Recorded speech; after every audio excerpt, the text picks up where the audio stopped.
नमस्कार दोस्तों। श्रीमद् भागवत गीता में मनुष्य का निर्माण भाग्य नहीं करता है बल्कि कर्म करता है, ऐसा बताया गया है। कर्म प्रधान विश्व रच राखा, ऐसा कहा गया है। मनुष्य जिस उच्चतम स्थान तक पहुंचना चाहता है, उसका चित्र उसे अपनी आंखों के सामने स्पष्ट करना होगा और विचार, लक्ष्य, इच्छा और आकांक्षाओं को उसकी प्राप्ति में लगाना होगा। मनुष्य का निर्माण भाग्य नहीं, उसकी कर्म शक्ति करती है। कर्म ही मनुष्य की आत्मा है। मनुष्य अपना मित्र भी है और शत्रु भी। वह अपने उत्थान और पतन का कारण स्वयं ही है। कर्म निष्ठ न रहकर कोई क्षण भर के लिए भी जीवित नहीं रह सकता। प्रत्येक जीव का प्रकृति जनित स्वभाव है कि वह कुछ न कुछ कर्म करता रहे। सारा संसार ही कर्ममय है। भारतीय संस्कृति कर्ममय है। कर्म प्रधान विश्व रच राखा, यही गीता का मूल उद्देश्य है। संतों की वाणी क्या कहती है? सब कुछ प्रकृति में हो रहा है, लेकिन लगता है कि हम कर रहे हैं। यही अशांति का कारण है। अंत में कहीं भी अपना अधिकार नहीं रहता। सब कुछ छूट जाता है। लोभ, मोह आदि विकार साथ रहते हैं।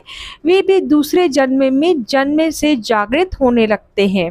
हृदय में आनंद हो, बाहर सभी के प्रति प्रेम भाव हो, सबके प्रति मंगल कामना हो, तब जीवन सार्थक होता है।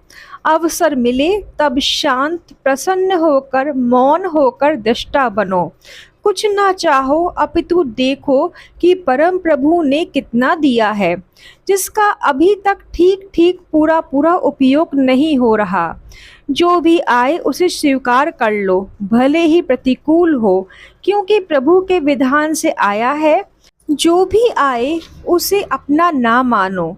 जो नहीं मिला उसकी तकामना ना करो। पुण्य करो, स्वतः वही मिलेगा जो तुम चाहोगे।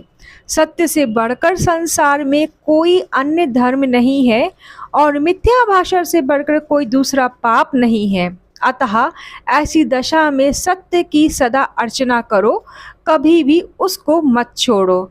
सत्संग की महिमा क्या होती है जानते हैं? जिसमें सत्य की ओर जाने का उपदेश हो, वह सत्संग है। चाहे वह संतों के उपदेशों से हो अथवा परमात्मा के गुणों के चिंतन से हो। सत्पुरुषों का सत्संग निष्फल नहीं जाता। आरंभ में सत्संग में व्यवहारिक हानि होने का आभास होता है, परंतु परिणाम में सत्संग महान लाभदायक है। चाहे कितना भी विद्वान हो, सत्संग विमुख व्यक्ति सद्गति को प्राप्त नहीं होता। सत्संग रहित ऐश्वर्य तुच्छ एवं दुख रूप है। सत्संग से आत्मपद की प्राप्ति होती है। मृत्यु का निवारण करने का एकमात्र उपाय सत्संग ही है। जिसने सत्संग रूपी गंगा में स्नान किया है, समझो कि उसने समस्त शुभ कर्मों को संपादित कर लिया। सत्संग संसार रूपी प्रपंच की क्षण बक्षुरता को प्रकट करने वाला तथा मोह रूपी अंधकार का नाश करने वाला है। मिथ्या अभिमान भी सब दुखों का मूल है। मृत्यु को मारने वाला केवल आत्मज्ञान है। सफलता हेतु दिनचर्या के सूत्र हम आपको बताते हैं। जीवन में सफलता के लिए आपको दैनिक दिनचर्या में क्या सूत्रों को अपनाना है।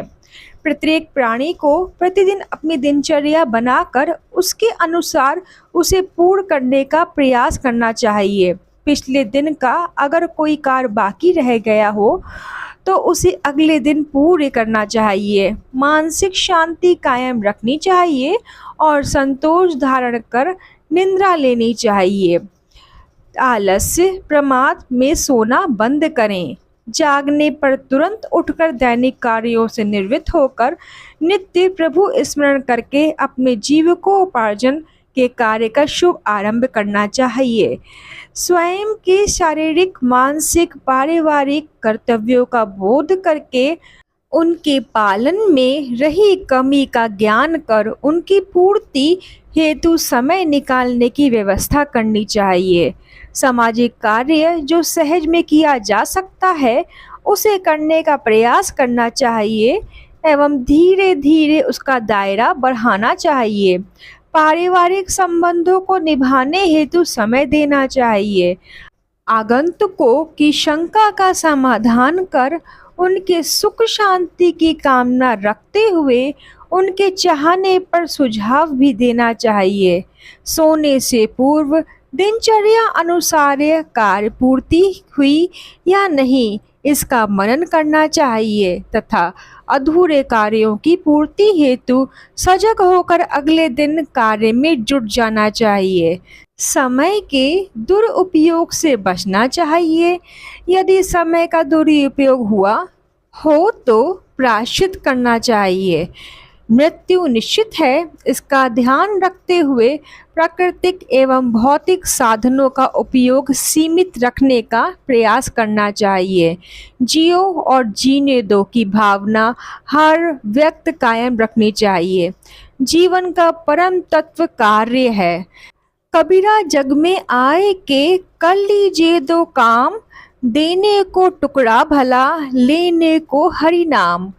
प्रिय भक्तों, निज अनुभव अब कहूँ खगेसा, मिटाए ना जीवन केर कलेसा। संत पुरुषों ने कहा है कि मानव अपने जीवन में चाहे कितनी भी पूजा पाठ क्यों ना कर ले, लेकिन जब तक वह असहाय, निर्मल तथा दीन दुखियों पर दया नहीं करता तब तक उस मनुष्य की सारी क्रियाएं अधूरी हैं, वह सार्थक नहीं है। अतः यह सत्य ही कहा गया है, परहित सरस धर्म नहीं भाई, पर पीड़ा सम ना अधमाई। इसलिए जिसके दिल में पर उपकार की भावना है उसका ही जीवन धन्य धन्य है। कर्म प्रधान विश्व रच राखा, जो जस करहि सो तस फल चाखा। फिर मिलते हैं अगली वीडियो में, तब तक ओम नमो भगवते वासुदेवाय नमः।